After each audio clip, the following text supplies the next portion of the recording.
turma, estamos aí em mais um painel com a oportunidade de trazer o Jomar, gerente de relacionamentos com desenvolvedores da NVIDIA, essa potência mundial, e os apreciadores de uma boa imagem têm como referência de qualidade, né? Prazer, Jomar, uma oportunidade de estar aí contigo. Muito obrigado pela sua presença. Prazer, obrigado pelo convite. Vai ser bem legal poder bater esse papo aqui hoje. Maravilha, vamos começar então. Pois é, me conta aí como é que tudo começou, Jomar, assim, a tua carreira, pontos importantes, elementos interessantes para estimular essa galera nova que está aí querendo entrar no metaverso. Eu comecei trabalhando com tecnologia muito cedo, comecei me envolvendo com tecnologia muito cedo, com 8, 9 anos eu comecei programando, né? Caramba, o que era isso? Foi década de 80, era DOS, era coisa antiga, né? 286. Não, antes até, eu tive um 80 mesmo, o PC, o primeirão, o XTzão lá, que existia na época, né, e vim acompanhando tudo. Eu acabei indo fazer faculdade de engenharia eletrônica, especializado em eletrônica de computadores, e continuei desenvolvendo software, trabalhando com software durante esse tempo todo, né. O que foi, assim, game changer na minha carreira foi o software livre, o movimento open source, né. Eu comecei em 2002, se não me engano, eu me envolvi com a comunidade. Inclusive o primeiro evento que eu fui foi aí em Brasília, né, um evento grande que teve, mas eu usava Linux já desde a época da faculdade, né, bem antes disso. Então, esse envolvimento com comunidade, essa troca de conhecimento, essa troca de informação que a gente tem em comunidade e principalmente, né, a construção colaborativa de tecnologias, foi o que foi o grande alavancador da minha carreira. Então, eu trabalhei como desenvolvedor quase 10 anos, depois eu fui para a área de gestão de projetos, fiquei algum tempo, e aí eu me dediquei 100% a open source, a padrões abertos. Então, eu passei alguns anos trabalhando com isso, passei por diversas empresas, inclusive multinacionais, né? E sempre fiz esse trabalho de relacionamento com desenvolvedores, né? Só que eu fazia ele de forma absolutamente gratuita e voluntária durante muitos anos, até que em 2012 eu fui contratado por uma multinacional para começar a trabalhar oficialmente na área de Developer Relations, né? E então foi assim que eu deslanchei minha carreira e cheguei até aqui, né? Sem o open source, sem o compartilhamento, nada disso teria acontecido. Muito bacana. E como é que a gente correlaciona esse momento da sua carreira ao metaverso? Eu acho que o metaverso é a convergência de uma série de tecnologias que a gente vem desenvolvendo e trabalhando nos últimos anos. Eu tive meu primeiro contato com VR, com essa qualidade que a gente tem hoje, lá por volta de 2015, 2016, né? Foi quando foi o boom do VR, inclusive. Estive na Game Developers Conference daquele ano em São Francisco e ali tinha uma série de explorações, né? O que eu acho interessante de metaverso hoje é a possibilidade, né, da gente mudar a forma como a gente tem construído coisas nos últimos anos.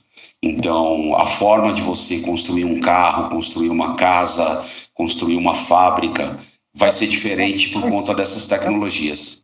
De forma mais segura, né? Eu vi uma palestra sua que você fala dos gêmeos digitais, né? A possibilidade de você testar sem ser ao vivo ali, né? Exatamente. Então, com os gêmeos digitais, a gente consegue construir e validar alguma coisa antes do físico existir. E corrigir qualquer erro, qualquer equívoco de projeto, né, que a gente só iria descobrir depois. Então, agora, quando a gente extrapola isso para outras áreas, né, a coisa fica muito interessante. Eu estive em São Paulo umas 2, 3 semanas num evento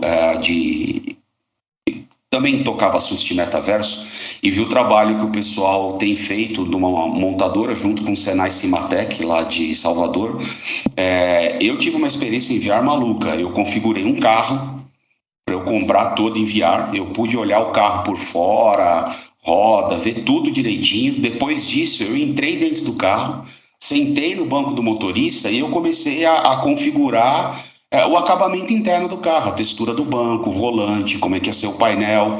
Então, assim, isso daqui a pouco vai ser a nova forma de vender carro, é uma experiência muito diferente.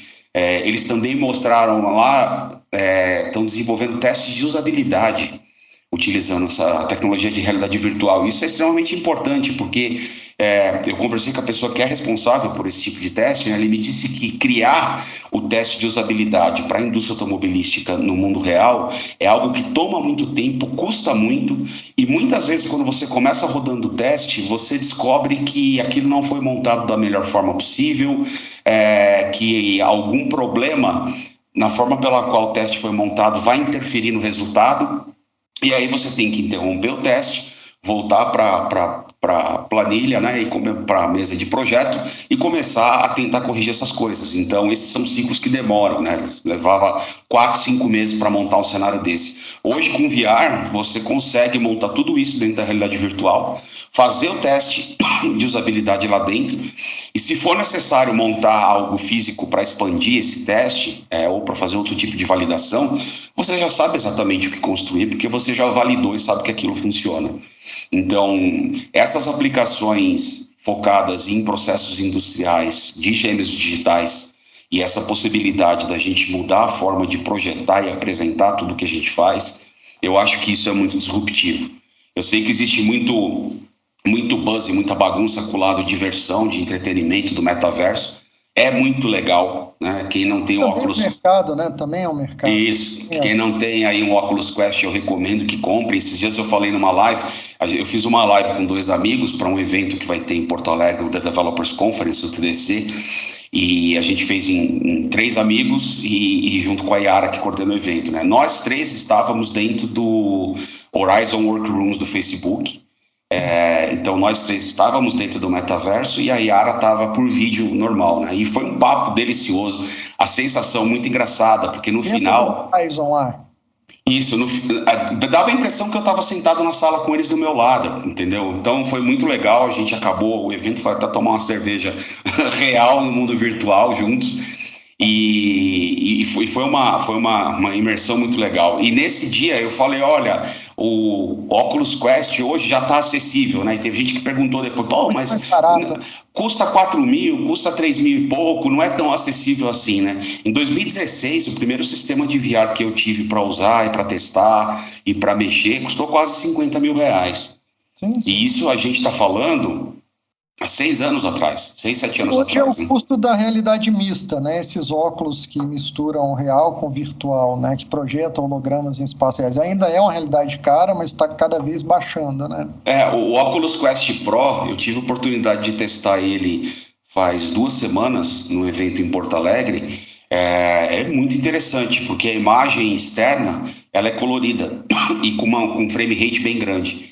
Então, essa possibilidade de fazer, ter esse tipo de imersão, né? Eu estava até esses dias testando no Quest 2 uma aplicação em que você mapeia seu cômodo inteiro, eu mapeei minha sala inteira com os móveis, ele entende onde as coisas estão, na hora que você entra na realidade virtual, começa a aparecer uns bichinhos na tua sala correndo, você abre uma janela da tua sala, uma parede... para um mundo virtual. Então, assim, é um negócio muito legal, porque é a interligação do mundo real com o mundo físico, né? E quando a gente olha para a área industrial, essa aplicação de gêmeos digitais está revolucionando o desenvolvimento de produto.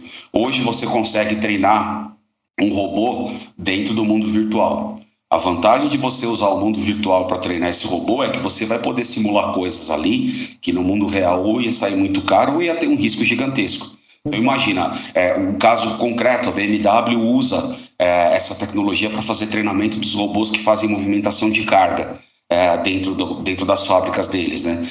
Se eles fossem fazer esse treinamento na fábrica real, eles teriam que parar aquela área da fábrica para capturar a imagem, etc. Então, o que eles fazem é usar a tecnologia de lidar 3D para fazer o mapeamento de tudo que tem na fábrica, depois fotografias para ter fotorrealismo, dentro do mundo virtual, e aí ali dentro eles passam a fazer o treinamento do robô. Quando o treinamento está pronto, eles simplesmente transferem o que foi treinado para o robô físico e ele funciona, né? Existe um SDK da NVIDIA chamado Isaac, uma plataforma, na verdade, que faz exatamente isso. Nós, na NVIDIA, usamos gêmeos digitais para fazer treinamento de carro autônomo, do NVIDIA Drive.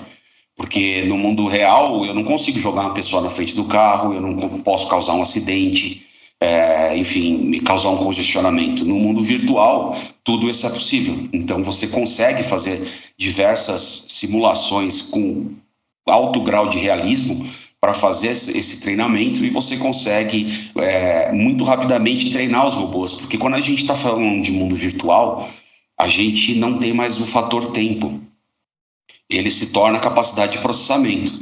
Então, existe um projeto bem interessante feito da NVIDIA com um laboratório na Suíça, que é chamado Animal. Quem tiver curiosidade, é Animal, só que em vez do I, é um Y, né? É só procurar na internet. Ali tem um robô que foi treinado para adaptar a andar em diversos tipos de terreno. E ele foi treinado o equivalente a 100, 150 anos em questão de horas ou dias.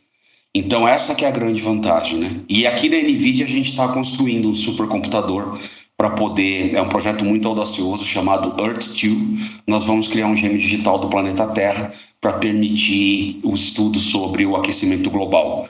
Já existem diversas tecnologias hoje para fazer prevenção de chuva, identificar deslocamento de rios aéreos, né?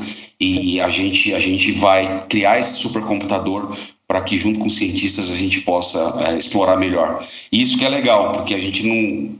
Tendo esse ambiente criado, a gente pode simular vários planetas Terra ao mesmo tempo e ver, alterar parâmetros dessa simulação, né, que seriam parâmetros reais, e aí ver como é que isso vai se comportar. Então, qual o impacto disso daqui a 20 anos, daquilo daqui a 20 anos, se as duas coisas acontecerem juntos. Então, não é ficção científica, tá? Eu sei que parece, muitas vezes parece ficção científica, mas hoje esses casos já estão sendo utilizados de fato, tá? Quem tiver curiosidade, entra no YouTube e procura NVIDIA Digital Twins. Vocês vão encontrar diversos vídeos lá com todos esses casos, né? A Ericsson criou gêmeo digital de uma cidade para descobrir quais os melhores locais para instalar antena de 5G. Então, quando eu falo que é convergência, né, de tecnologias, é porque aí a gente está falando de inteligência artificial, a gente está falando de visualização 3D, simulação de deslocamento de partícula física, que é tão perfeito que você consegue simular a propagação de onda de rádio. Uhum. São essas tecnologias que convergiram para que a gente possa criar isso. E a NVIDIA tem uma tecnologia, uma plataforma chamada Omniverse. O Omniverse não é o metaverso da NVIDIA. O Omniverse é a plataforma que ajuda as empresas a criar essas experiências 3D de forma colaborativa, com muita agilidade, e é utilizado para fazer, além da criação, a operação dos gêmeos digitais, porque dentro do Omniverse a gente conecta todas as outras tecnologias que a NVIDIA tem. Então, Ray Tracing, simulação física e inteligência artificial, uma série de coisas, né? E o futuro está arrumando muito para esse lado. Para quem está estudando hoje, né, eu recomendo dar uma olhada nas potencialidades disso, nesses casos de gêmeos digitais, e garanto que vai faltar mão de obra. A gente não tem mão de obra qualificada ainda na quantidade que eu acredito que vamos ter de demanda nos próximos anos. Eu acredito muito mais falando de empregabilidade, né, nas aplicações ligadas a gêmeos digitais do metaverso do que as aplicações gerais de entretenimento. Eu acredito que esse mercado para gêmeos digitais, para o Brasil especificamente, vai ser grande. Mas para entretenimento a gente tem empresas aqui geniais produzindo coisas já, e experiências em realidade virtual, uma delas a Árvore, que é aqui de São Paulo, e já ganharam prêmios internacionais. Tem bastante gente boa trabalhando. Eu tenho me surpreendido muito assim, com as coisas que eu vejo hoje sendo criadas aqui, né? Lá em 2016, eu passei acho que uns 2 anos acompanhando muito de perto a evolução desse ecossistema de realidade virtual. Depois eu troquei de empresa, fui fazer outra coisa e fiquei meio longe. Então, voltando agora, é muito legal ver o que esse pessoal evoluiu com essas experiências nos últimos anos. E também a qualidade dos equipamentos que a gente tem. Muita gente tem um pouco de cisma de realidade virtual porque teve aquele primeiro contato com a caixinha dentro do celular, dentro de uma caixinha no rosto, né? Sim. E aí a pessoa, fiquei enjoado. né? Primeiro que o enjoo na realidade virtual ele é uma reação fisiológica do organismo. Então, o nosso organismo, quando ele percebe que o que você está vendo, o que você está vivenciando não é compatível com os seus estímulos no corpo, ele acredita que você está tendo alucinação porque foi envenenado. E aí, por conta disso, ele desencadeia a náusea. Então, é uma relação fisiológica. Uma das coisas que acelera e que causa isso é o drop de frame. Porque quando a GPU está renderizando imagens, se ela não consegue renderizar um frame em tempo de apresentar, ela vai repetir o frame anterior. Então, quando você tem um equipamento como um celular com pouca capacidade de processamento, tentando processar VR, você vai ter uma taxa de atualização de frames muito baixa e ela vai oscilar, porque você vai ter drop. Esse drop de frames faz com que como se você estivesse vendo a imagem em câmera lenta, devagar, assim. Tem potencial a náusea, né? Exatamente, é isso aí que alerta o cérebro. Opa, você está envenenado. E dá náusea, né? Então, os equipamentos de hoje que a gente usa não tem mais esse problema, né? Eles já têm uma quantidade de frames gigantesca, então não é mais o problema hoje, muitas vezes é o grau de realismo, né? Então, você realmente assusta. Esses dias eu estava testando um jogo em VR no Quest 2, e eu precisei pular para cair numa caverna lá, e aí eu quase caí no chão de verdade, porque a sensação de realismo e de imersão que eu estava foi tanta que na hora que eu pulei, eu de fato quase caí no chão. Então a gente vê vários vídeos de cacetada disso, né? E as interações dessas tecnologias com metaversos, eu acho que vai ser algo extremamente interessante. E ainda existem problemas de interoperabilidade entre tudo isso, né? Nós da NVIDIA acreditamos muito no formato de arquivo chamado USD, que foi desenvolvido pela Pixar para fazer a integração de todas as ferramentas do pipe de produção deles, né? E essa ferramenta a gente acredita que vai ser para o metaverso o que o HTML foi para a web. Então a gente está bem no momento hoje de diversas coisas surgindo, diversas experiências acontecendo, e a gente em determinado momento acho que vai precisar ter uma interoperabilidade dessas tecnologias todas, né? O pessoal outro dia perguntou, mas eu queria ter um avatar, eu não queria ter que criar um avatar em cada local, eu queria poder ter um avatar só que eu transporto ele de um lado para o outro, né? Então a gente ainda vai chegar eu acho que nesse momento de tecnologia. Maravilha. E a gente está falando muito de grandes aplicações para o metaverso, mas temos até as menores que eu acho que têm igual potencial de revolucionar diversas áreas. Ano passado, aqui em Brasília, uma startup desenvolveu um gêmeo digital de robótica, que permitiu que a escola pública, porque hoje você ter robô na escola é um robô disputando, então você tem uma carência de materiais, né? É caro ter esse tipo de aula. E esse gêmeo digital possibilitou à escola pública dar acesso a toda a turma para montar ali no ambiente virtual o que seria o robô. Muito interessante, porque aí depois você quer imprimir, aí estava ligado, aí sim, estava ligada a impressora 3D, e aí você poderia imprimir o robô e aí montar na realidade aquilo que você fez no virtual, né?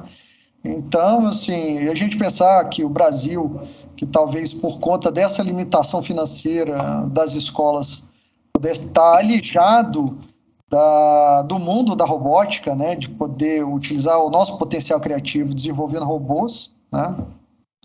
Você supera isso com o gêmeo digital, né? Então, eu penso que tem uma aplicação imensa aí na área de educação, na área de saúde. Está tendo uma explosão agora de faculdades produzindo organismos, né? Eu soube até de um parceiro nosso de Santa Catarina que existe uma anatomia brasileira, eu nem sabia que tinha isso, né? O brasileiro é tão diverso, né? Mas parece que tem, assim, já até a peculiaridade da anatomia, né? Para medicina, especificamente, tem uma startup aqui de São Paulo chamada Medium, que eles foram pioneiros nisso. Recomendo o pessoal dar uma olhada na internet, o trabalho que eles têm feito. Além do atlas do corpo, você poder ter experimento, eles também conseguem fazer simulação de procedimentos. E isso é algo muito importante. Aquela separação de gêmeas siamesas que a gente teve, se não me engano, no ano passado, aqui no Einstein, em São Paulo, foi feito dessa forma. Eles criaram o ambiente virtual, porque eram mais de 40 médicos especialistas dentro de uma sala de cirurgia. Então, tudo ali dos procedimentos tinha que ser muito sincronizado e muito perfeito para funcionar, né? E eles fizeram todo esse ambiente virtual, começaram a testar os procedimentos, encontraram riscos no que tinha sido planejado, dentro do mundo virtual puderam mudar o procedimento, treinar o procedimento, e hoje as meninas estão vivas e bem em casa. Então, a tecnologia avançando, né? Eles também estão pesquisando para fazer gêmeo digital de órgãos. Imagina um cardiologista, se ele pegar os seus exames e ele puder ver fisicamente o teu coração e ele puder fazer simulação no tempo do coração, ele vai conseguir dar diagnóstico com muito mais certeza. Existe um problema do coração, que, se não me engano, eu acho que é aneurisma, mas enfim, é uma enfermidade do coração que é muito difícil para o médico decidir se vai operar ou se vai tratar, porque tem risco gigantesco dos dois lados e isso impacta a qualidade de vida. Então, esse é um dos casos em que, criando um gêmeo digital do coração, utilizando todos os exames de análise que a gente já tem hoje e reproduzindo isso dentro desse gêmeo digital, o médico consegue tomar a melhor decisão, porque ele consegue simular. Então, ele vai simular como é que aquela doença vai se comportar em 10 anos, né? Qual vai ser o impacto dela no resto do coração nos próximos 10 anos. E aí, de repente, ele fala, olha, é melhor deixar do jeito que está e acompanhando do que tentar fazer uma intervenção agora, porque o risco vai ser maior. Então, é só um exemplo, né? Para a área de química também e de fármacos, isso está revolucionando, porque a gente consegue gerar dado sintético hoje para que a gente possa utilizar a inteligência artificial para, por exemplo, pesquisar novos medicamentos. O grande problema da aplicação de inteligência artificial é que você só consegue usar a IA em cima daquilo que você tem muito dado. Sim. E ter muito dado em medicina é algo complexo e complicado, na área de fármacos também. Se você consegue gerar dado sintético com alto grau de precisão comparado com o real, você passa a poder levar a inteligência artificial para isso. Um exemplo recente foi um projeto desenvolvido na Inglaterra, em parceria com a NVIDIA, usando um dos nossos projetos lá chamado Monai, que é para a área médica. Foi criado um dataset, eu não me lembro o número agora, mas é coisa assim de 300 mil imagens, 200 mil imagens, uma quantidade de imagens gigantesca, se não me engano era do cérebro, né? E tudo com imagem gerada sinteticamente, mas é gerado sinteticamente baseado em simulação e em dado real. No que existe. Esse dataset, ele é 3, 4, 5 vezes maior do que o maior dataset que existia de imagem física no mundo. Então, a partir da criação desse dataset, da disponibilização dele, os pesquisadores agora conseguem desenvolver inteligência artificial para apoiar, por exemplo, uma máquina de raio-x simples, né, e fazer detecção de anomalia de enfermidade, né? Então, dentro da área de medicina, eu acho que tem muito a evoluir, e a hora que a gente vê essa convergência, essa possibilidade de eu ter gêmeos digitais de muitas coisas, incluindo do corpo humano, a gente começa a conseguir avançar bastante no desenvolvimento. Muito bacana. E essa Terra 2 que vocês estão desenvolvendo aí na tua empresa, eu imagino também que tem essa aplicação da sustentabilidade, mas eu já fiquei pensando aqui, por exemplo, a segurança pública, né? Você tem áreas de maior violência, de tipos de violência, entender aquelas comunidades nesse ambiente e como tratar sobre o olhar da segurança pública, sobre o olhar da saúde também, né? Onde você tem uma área mais endêmica, uma característica, que aí você começa a entender esse mundo pelo mundo do metaverso, né? Existem projetos na área de cidades, né? Tem uma empresa de Portugal que eu conheci recentemente, eles já têm projetos em cidades lá, eles estão desenvolvendo um projeto junto com o Rio de Janeiro, no desafio do COR, do Centro de Operações do Rio de Janeiro.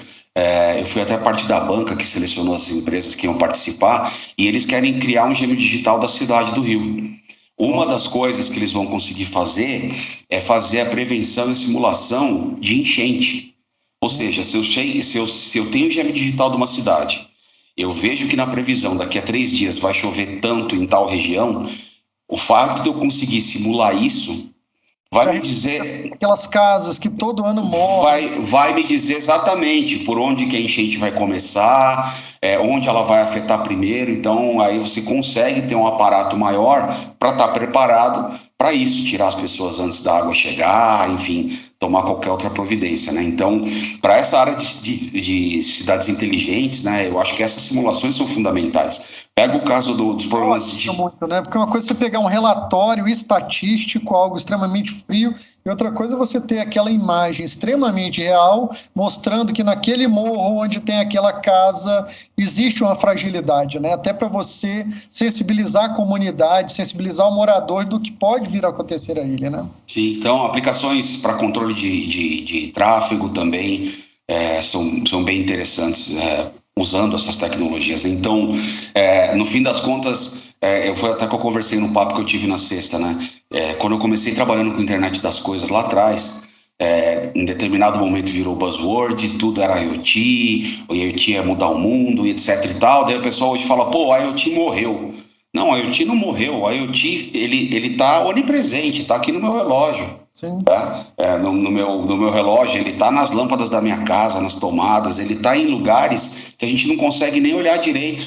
E ele faz parte do nosso dia a dia e não é mais ciência de foguete. Qualquer pessoa consegue comprar uma lâmpada Wi-Fi na internet, rosquear no bocal do soquete ali de casa, abrir o aplicativo, ele encontra a lâmpada, configura. Então, por trás tem uma tecnologia gigantesca, né?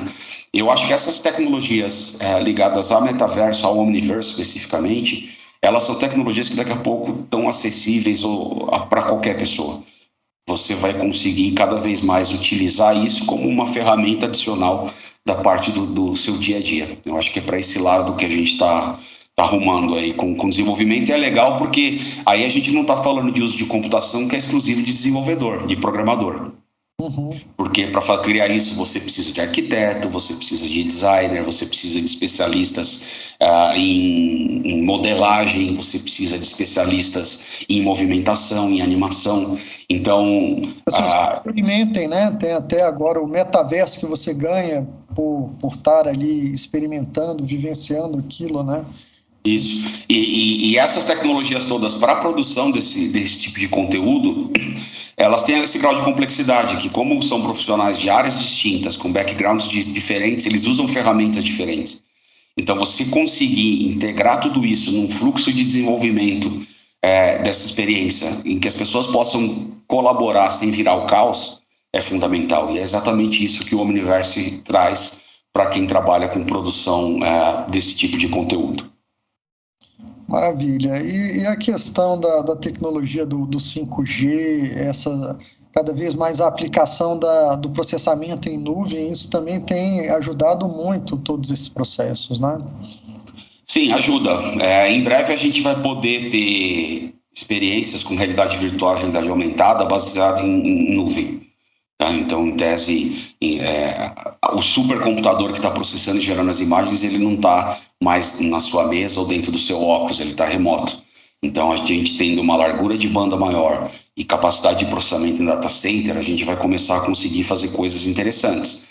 Hoje a NVIDIA tem o NVIDIA Now, que é o nosso serviço de games, né? E é um negócio muito interessante, eu sou assinante dele, e basicamente é como se eu tivesse um PC em algum lugar do planeta Terra. Aqui em casa eu só uso a minha TV e um controle Bluetooth, tá?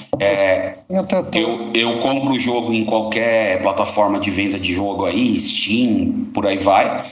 Eu instalo o jogo remotamente nessa plataforma e eu faço o streaming do jogo para minha casa. Então, o que tem lá do outro lado? Lá do outro lado eu tenho uma baita máquina com uma baita placa RTX e o gráfico vem animal, né? E todo o meu investimento foi ter uma TV e um controle remoto, e um controle de videogame. Eu não precisei comprar hardware nenhum, né? Tem um pagamento mensal, anual lá, e você tem todo esse catálogo disponível para jogar remotamente. Então, em breve, a gente já vai ter capacidade de processamento de rede para transmitir também as experiências em realidade virtual dessa forma. Então, aí eu acho que a gente consegue chegar numa operação de escala muito grande com toda essa tecnologia, o que vai baratear muito o custo de aquisição dessa tecnologia para todo mundo. Ô, João Mário, manda um recado para os programadores aqui de Brasília. Eu cheguei a falar com algumas empresas que a gente ia estar contigo nessa conversa. Infelizmente não pôde ser presencial, mas da próxima vez, se Deus quiser e a gente tiver oportunidade, será. Ou talvez num metaverso que pareça, né, que estejamos todos juntos. Mas manda uma mensagem aí para quem quer se conectar ao Omniverse, à NVIDIA, desenvolver coisas conjuntas. O que você orienta aí a turma? Não, eu recomendo todo mundo a se cadastrar no developer.nvidia.com. Através desse site vocês vão ter acesso a todas as nossas ferramentas, conteúdo, fóruns de suporte, código de exemplo, uma série de outras coisas legais, né? A gente também anuncia todos os nossos eventos lá. Uma recomendação especial para quem tiver startup, trabalhar em startup, olhar um programa da NVIDIA chamado NVIDIA Inception.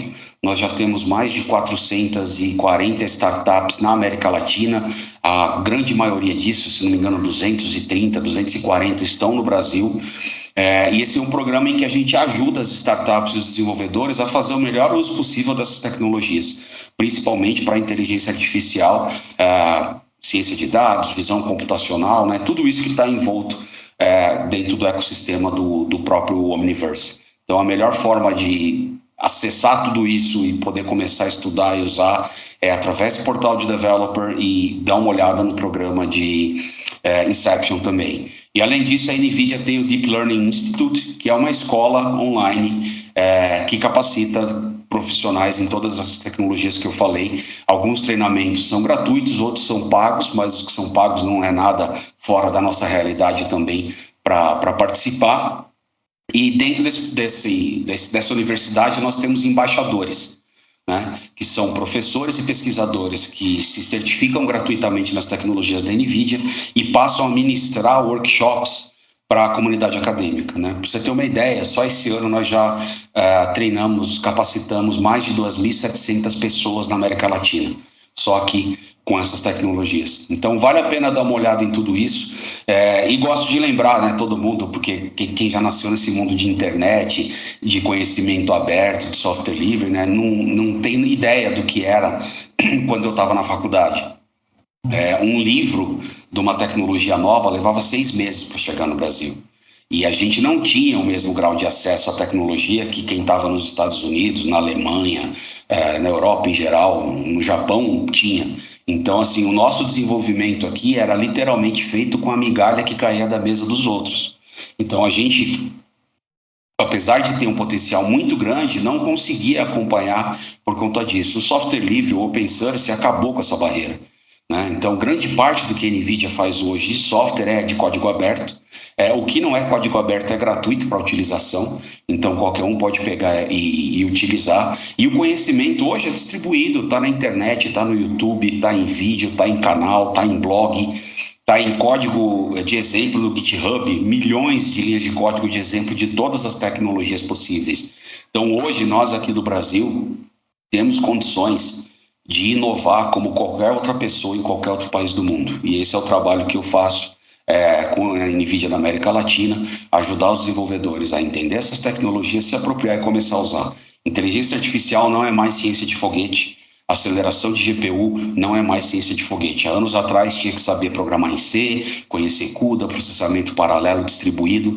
Hoje nós já temos diversas camadas de abstração e, para dar um exemplo concreto, para quem sabe usar as tecnologias do PyData, por exemplo, que é o Pandas, Scikit-learn, NumPy, SciPy, existe um projeto open source da NVIDIA chamado Rapids, que é exatamente a implementação de tudo isso com aceleração de GPU, com compatibilidade semântica. Às vezes a gente tem que trocar um import do código e está feito. Então, hoje, com Python, com um computador, com uma placa GeForce Gamer, mesmo velhinha, e com esse software, você consegue desenvolver qualquer coisa, e a gente está aqui para ajudar tanto a desenvolver quanto a crescer, né? Nossa preocupação é usar da melhor forma possível a GPU porque a gente tem muito desafio computacional pela frente e não tem jeito, quem vai resolver os problemas computacionais do Brasil somos nós, brasileiros. Então, galera, é uma excelente hora para quem ainda não está olhando isso com atenção, que olhe, porque hoje Data Science e inteligência artificial já são acessíveis para qualquer pessoa e cada vez mais quem conhece do problema é que tem maior expertise para propor uma solução. Então vale a pena dar uma olhada em tudo isso. Maravilha. E tem um contato aí do Jomar para quem quiser mandar uma ideia, ter alguma orientação? Você tem um... Olha, o jeito mais fácil de falar comigo é me adicionar no LinkedIn e seguir por lá. É o jeito mais fácil realmente de entrar em contato e trocar ideia e estou à disposição, né? Como eu falei, foi o compartilhamento e o software livre e o open source que me permitiu ter a carreira que eu tenho. Então, eu sempre falo para as pessoas, né? Conhecimento contraria a matemática, porque a gente multiplica cada vez que a gente divide. Então, esse é o fundo do trabalho, né? E o brasileiro, em geral, latino-americano, né? É muito aberto a compartilhar. Então, fica tranquilo que estou à disposição de vocês, mas vocês vão ver que vão encontrar, no meio da jornada de aprendizado, muita gente que também está muito disposta. E nós temos profissionais altissimamente capacitados e experientes em todas essas tecnologias no Brasil. Maravilha, a oportunidade de conversar contigo, Jomar, e essa mensagem final sua aí foi muito bacana. Considerações finais, o que você queria deixar aí de últimas palavras para a turma que está nos assistindo? Bom, galera, dá uma olhada lá, developer.nvidia.com, vocês vão acessar tudo que eu falei. Lembra do programa Inception para startups? É só aplicar lá com a tua startup que trabalha com IA e com essas tecnologias. E se quiserem dar uma olhada em tudo isso que eu falei e ver que não é mais ficção científica, é só procurar NVIDIA Gêmeos Digital Twins no YouTube, né? Ou NVIDIA Omniverse. Tá? Ali tem bastante coisa, dali vocês vão ter várias outras referências. E seguir a NVIDIA Brasil nas redes sociais, que é a melhor forma de ver tudo que a gente está fazendo, né? Eu adoraria estar em Brasília, eu frequentei Brasília muitos anos da minha vida e faz muito tempo que eu não vou até Brasília, eu adoraria estar aí com vocês no evento. Vou trazer em breve. E quem sabe em breve a vida volta mais ao normal, aí dá para passar um tempo aí. Esses dias eu escutei os jornalistas falando da terra de Brasília que gruda no sapato, né? E eu lembrei daquilo, me deu uma saudade danada de chegar em casa, assim, depois de uma semana, olhar para o sapato e falar, puta, como é que eu vou tirar essa terra daqui agora, né? Então, a gente tem acesso a todas essas tecnologias. Estive recentemente em Goiânia, inclusive, num evento lá na universidade, foi muito interessante. Então, a gente tem gente boa, tá? E só uma dica, embaixadores da NVIDIA, do Deep Learning Institute em Brasília, a gente tem 2. Tá? São 2 especialistas e eles estão fazendo eventos constantemente aí junto com as universidades. Então, é só dar uma procurada por aí que vocês encontram esse pessoal. Maravilha, Jomar. Agradeço mais uma vez aí a sua participação. Agradeço também ao nosso patrocinador, que é a Fundação de Apoio à Pesquisa, a nossa FAPDF, que muito estimula o empreendedorismo tecnológico, a inovação, e a todos os demais parceiros, os meus pares do Instituto Iluminante. E espero te ver em breve no metaverso, no real, novamente. Obrigado aí, Jomar. Obrigado pela oportunidade, bom evento, um grande abraço. Até mais.